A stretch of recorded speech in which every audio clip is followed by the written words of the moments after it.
Hello, and welcome to this episode of Brain Food. Good morning from New York City. My name is Richie Atuaru, and I will be your host today. As usual, this is a 20 to 30-minute show where a few guys get together and talk about the issues in the life sciences industry that are changing the way we do business. Today, I have two very interesting guests. I think these are probably two of the most interesting guys I've had on the show at the same time. One of them is a repeat guest. That's Michael de Palma. We'll go to introductions in a second. First, let's talk about our rules. As usual, we only have two rules on this show. One, we don't take ourselves too seriously. And two, anything that we say is not the opinion of the companies that we may have worked for, working for now, or may work for in the future. Having said that, let me start with the first question, and then we'll go to introductions. So, we're going to talk about innovation today in life sciences. There's no question that life sciences has been an innovative industry. However, there's a big debate between vertical innovation and horizontal innovation. Vertical being it happens in one sector of the organization, horizontal being it happens across the entire organization. So, David, first introduce yourself to the Brain Food audience. Tell us a little bit about why you're here and what you've been doing, and then tell us how is vertical innovation different from horizontal, and why is this important for the life sciences industry? Yeah, hi, Rich. My name's Dave Murray.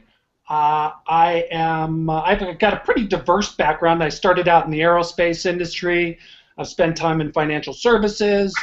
About 5 years ago, I wrote a book called Borrowing Brilliance, and it's a book about innovation and creativity. And so for the last 3 or 4 years, I've been spending time doing kind of seminars and developing innovation programs for different companies. In the last 3 years in particular, a lot of life sciences companies have kind of sought me out, read my book, and so I've spent a lot of time working with pharmaceutical companies, healthcare companies, and kind of injecting myself in there. The premise of my book is that you build ideas, and creativity is built off of other ideas. Right? That borrowing brilliance. You know, you look at how other people define their problems, and then you go out, gather up different solutions, and make new combinations of them and put them together. As far as vertical versus horizontal, let me throw a little bit of a twist into that. I kind of think of it as top-down versus bottom-up innovation from the creative process. And when I think about that, the creative process is define a problem, gather materials to solve it, and then make combinations of those materials. So you've got top-down innovation, which is where you define a problem, and then you gather solutions to solve it. Bottom-up innovation is where you've got a solution, and then you look for new problems to solve. I think what typically happens in a new industry when things first start out is a lot of bottom-up innovation. And then slowly over time, as organizations take hold, it switches to top-down innovation. And I think that's the state that we're in right now. That's really intriguing, because usually there's sort of two views of it, right? One is it comes from the leader, the other it comes from the masses. There's a matrix that I like to think about, where I think about inside out and outside in. Where inside out is what do we know that we can bring to the customer, outside in is what can we get from the voice of customer that we can then bring internally and develop. And I think that works in life sciences, especially since the customer is changing on the outside, going away from the HCP to the patient. And then you think about evolutionary versus revolutionary. But I do want to come back to this point. Michael, you're from the industry, so first introduce yourself a little bit and then answer the question. Sure. You know, in the R&D space, that's a vertical that's insanely innovative. I mean, we've saved hundreds of millions of lives because of the innovation that happens in the R&D vertical, but it doesn't really scale across supply chain, operations, technology, marketing, branding, etc. It doesn't scale horizontally. Do you see it like David, or do you see that horizontal view that is being discussed? Well, so first the introduction. So yes, my name is Michael de Palma. I'm the president of an organization called M3 Health. This is, I think, my third time on the show, Richie? Three times, buddy. Yep. Times, right? So I'm gonna.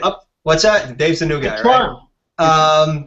So I'm gonna take what we've talked about, and I'm gonna key a little bit on that evolutionary versus revolutionary aspect, because I think that's a really important thing to focus on. There's top down, there's bottom up. But then you need to think about the type of innovation, where that's coming from, and why. So, what's an evolutionary innovation? Well, it's a small change. It tends to be a change that's focused on an existing customer set or an existing known problem. It tends to be focused on today's customers, for example. A revolutionary innovation would be something that is it's a larger jump. It's usually a complete change in something, and it tends to be more around something uncharted. This is a brand new market. These are future customers, right? A different approach completely.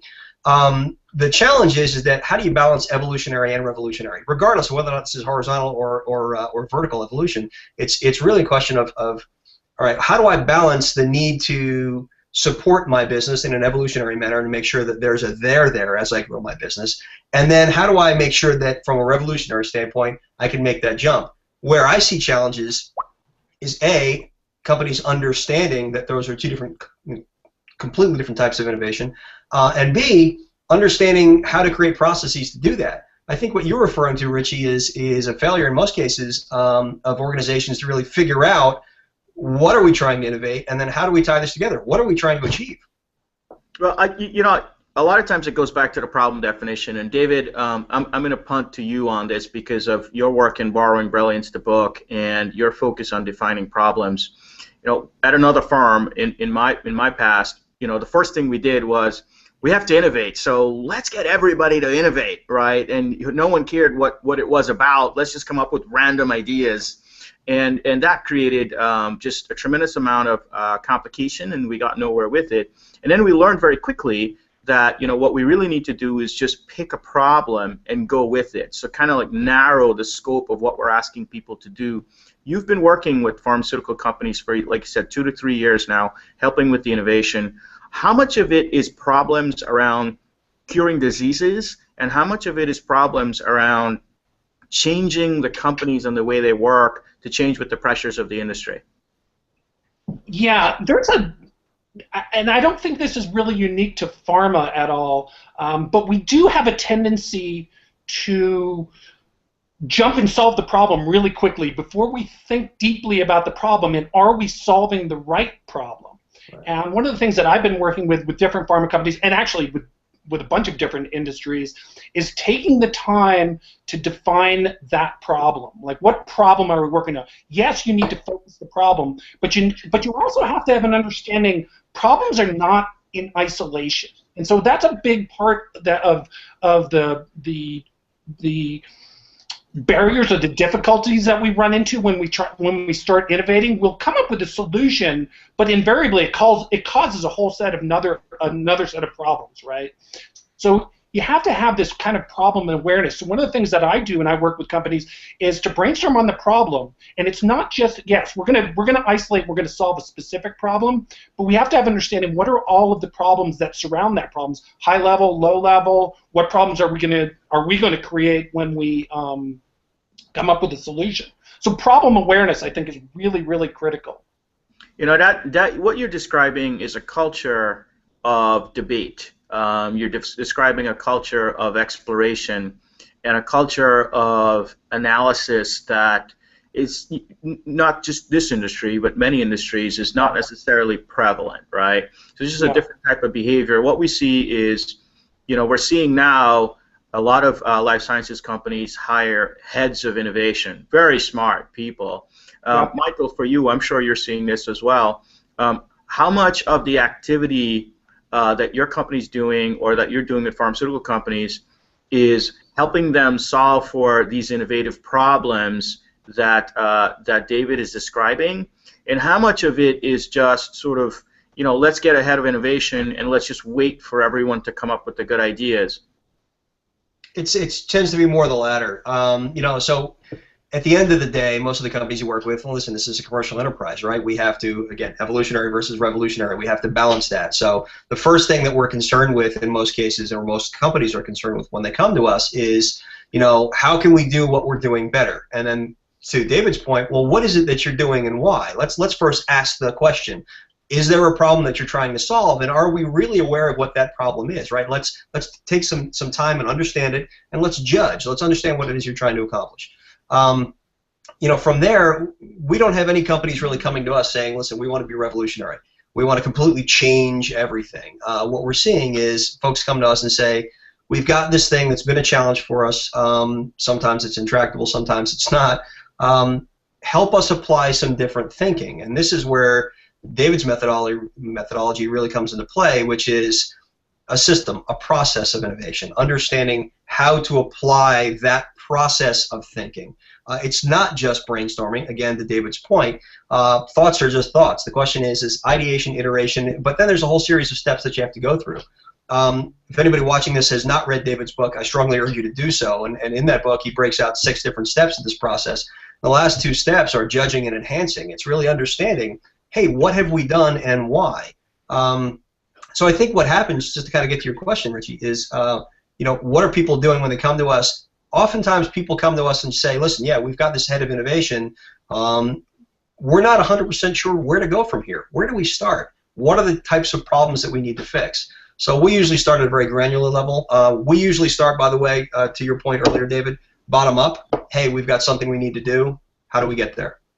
I just got to say, the rule is you can't be commercial about yourself, but someone else can be commercial about you. So it's okay for Michael to plug the book, but he can't plug it himself.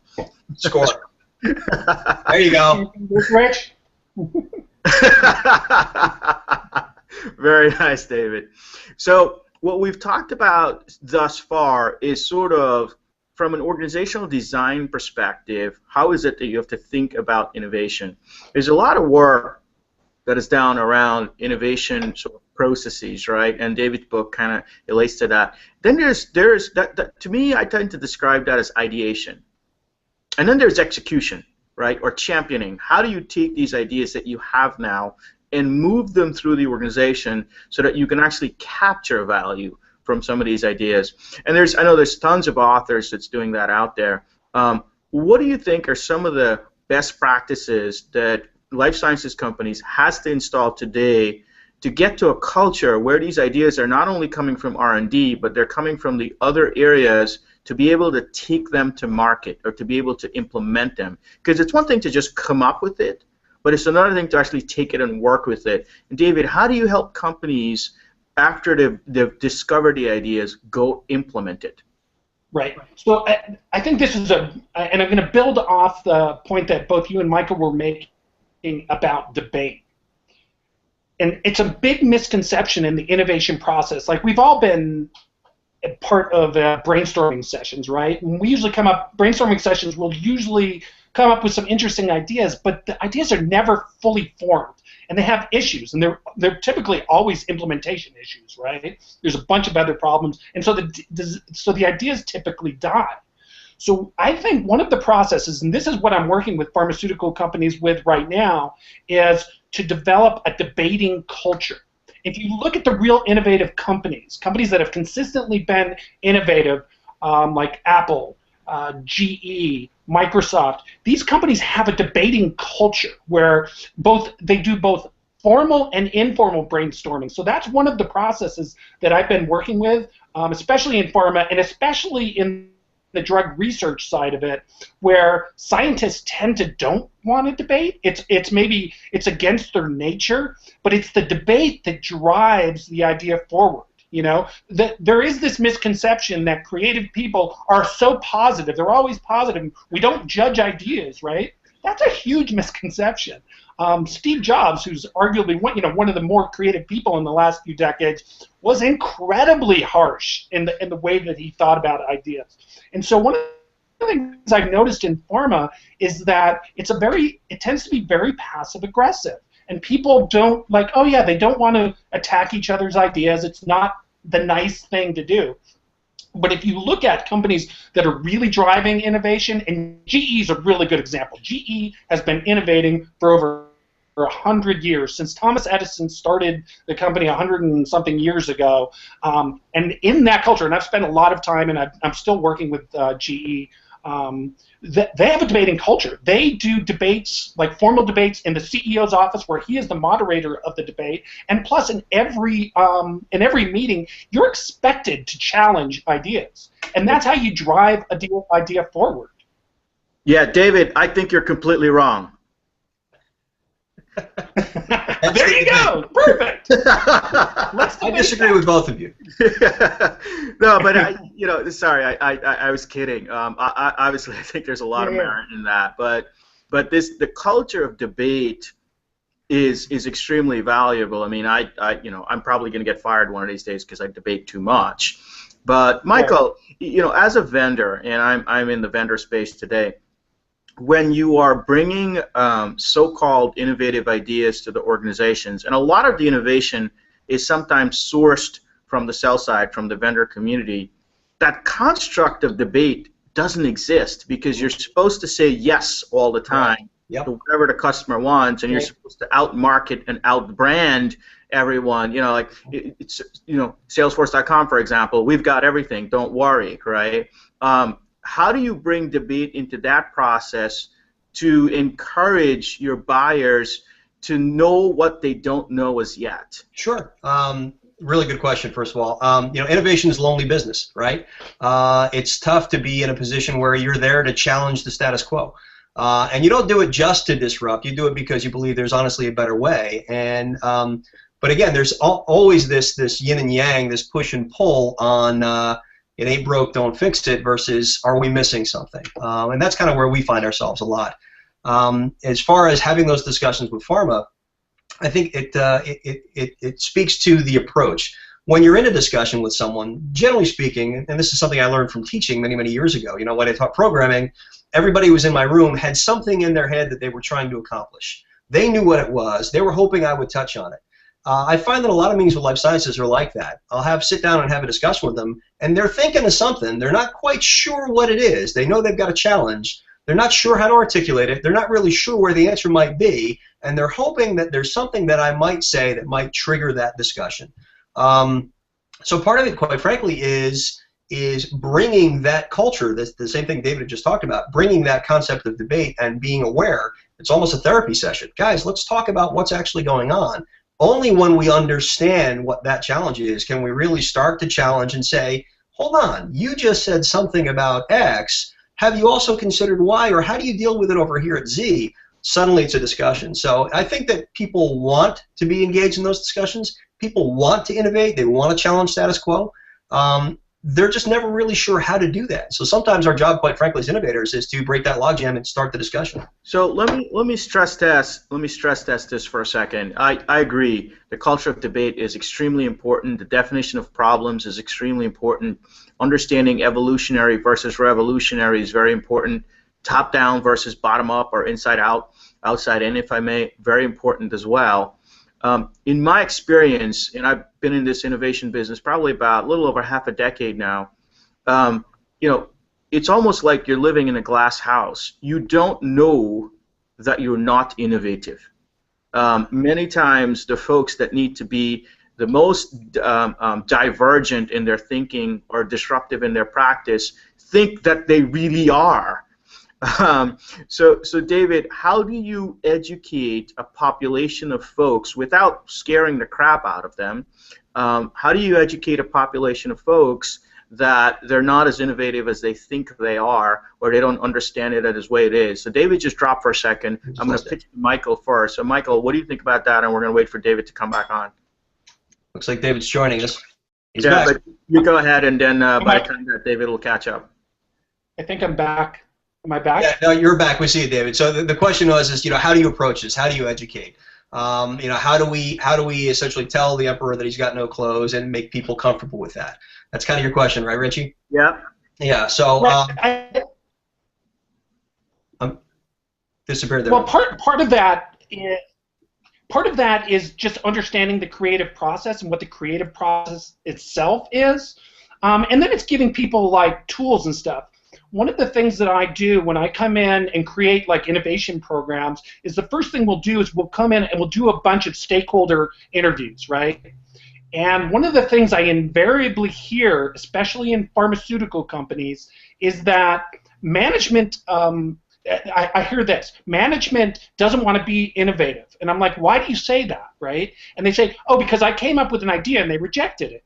And I'm thinking to myself, well, of course they rejected it. I mean, it takes 100 ideas to get a good one. You got to keep throwing them out and you got to keep evolving that. So people need to understand that. It's just not a single idea and poof, and management's going to accept it and run with it. Management has the responsibility to really put that under heavy scrutiny, right? So that's one thing. The other thing is management has a certain responsibility when somebody gives an idea. When they give an idea, it's not just rejecting it, but it's rejecting it and telling them, okay, here's what I liked about your idea. I like this, this, and this. But here's what I didn't like about your idea. It had this problem, this problem, this problem. Go back to the drawing board, solve those problems, enhance the things that I liked, and then we can talk some more. So it's that kind of process and understanding that people need to understand.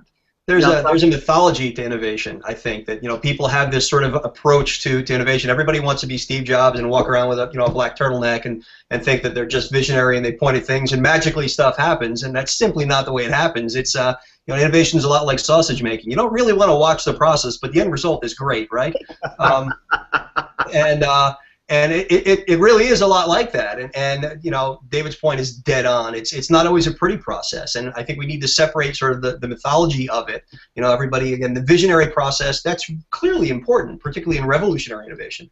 But it's a process. It needs to be a process. Everyone you have to vet an idea. To David's point, I'll put it a little bit more bluntly. Not every idea is a good one, and you have to be able to start. Yeah, right. Most are not good ideas. Exactly right. And sometimes they're great, sometimes they're not, but they always require some stress testing, right? You need to put them under pressure and find out what's going to happen. So you have to get comfortable with that. Yeah, David, you're shooting for 1 in 100. While at UBS, when I led innovation, my numbers were actually 1 in 25, but it's not the same measure because mine was 1 in 25 after I took it to the Investment Governance Committee. So we would probably started with 200 before I got to that. But it's really that construct of thinking about that funnel, right? So if you think about it from an operating model perspective, how do you institutionalize this process? You really have to set the expectation with a funnel with your Investment Governance Committee that says, look, traditionally when we come to you with a project, we come with 5 and they all have ROIs and they're the best projects that we've found that needs to be funded. Now, in this world where you want to be disruptive and you want to be divergent, we'll come to you with 25 and we need funding to fail fast, fail early, fail quick, but the funnel will continue to get smaller and smaller along the journey, and it's a completely different type of investment mindset that has to be in place. So I think we're gonna go to a speed round. We're coming up on the closing of the end here. Michael, let me start with you, and then we'll close out with David. Let's think about it this way: if you were the head of a pharma company, what were the 2 things that you would go about today to make sure that your company is starting to innovate at a pace to keep up with the change of the industry? Yeah, the first thing I do is ask the question, how are ideas vetted? Where do ideas come from? I think we already know the answer to that question. Ideas come from every place. The question is how do you harness them? How do you capture those? What sort of, is there a process, is there a tool in place, to David's point as well? And then what's the process to vet that? Because if you really want to go ahead and start to reap what you sow, right, how are you going to go ahead and gather that information? That's usually the first question I'll ask is, how do we identify these things? Where's that information coming from? That's kind of where I would start with that. Fantastic. David, what would you do if you were the head of a pharma company? How would you go about and jumpstart it? Well, you need 3 things. You need tools, so creative thinking tools.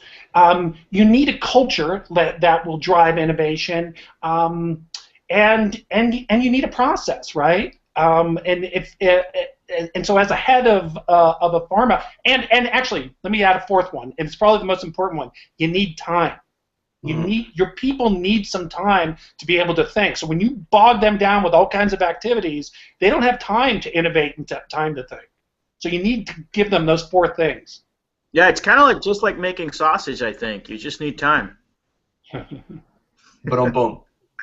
All right, gentlemen, listen, thank you for this. For the Brain Food audience, obviously this was one of those shows that kind of went off on a few tangents, but that's the nature of the topic that we're discussing. It is innovation, and how do you go about doing it? Naturally, we can always continue this conversation online via the tweets or on Facebook or on LinkedIn or wherever else we share the videos. Until next time, this has been Brain Food, and thank you very much. Thank you, Michael, for joining. Thank you, David, for joining.